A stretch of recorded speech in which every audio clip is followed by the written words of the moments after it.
ఇప్పుడు కూడా నువ్వు నీ స్వార్థం చూసుకోవడానికే ట్రై చేస్తున్నావు కదా విన్ని. నన్ను ప్రియా నుంచి దూరం చేసి ఒంటరివాణ్ణి చేస్తే నువ్వు వివేక్ని పెళ్లి చేసుకుని హ్యాపీగా ఈ దోషం నుంచి తప్పించుకుందాం అనుకుంటున్నావు కదా. నువ్వు నేను ఇంట్లో నుండి బయటికి వెళ్ళిపోవడం చూసి చాలా ఆనందపడ్డావు. ఇప్పుడు నేను లైఫ్ లాంగ్ పెళ్లి చేసుకోకుండా ఉంటే చూసి ఆనందపడదాం అనుకుంటున్నావు కదా విన్ని. అసలు ఈ దోషం ఏంటి? హబచా, నేను వింటున్నప్పుడే నువ్వు కూడా రూమ్లో వింటున్న సంగతి నేను చూసాను ఆల్రెడీ. మరీ యాక్ట్ చేసిక అర్థమవుతుందా? ఆడపిల్ల దాన్ని ఇంట్లో నుంచి పంపలేను కదా.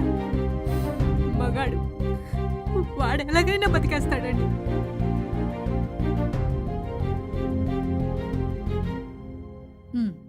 సరేరా, ఈ దోషం గురించి నీకు తెలియదేమో అనుకొని నన్ను నేను సేవ్ చేసుకుందాం అనుకున్నాను.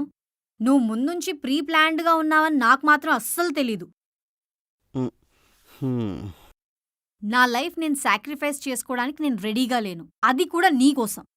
చూద్దాం ఎవరికి ముందు పెళ్ళవుతుందో, ఎవరు ఒంటరిగా ఉంటారో చూద్దాం. Winnie, I will be waiting.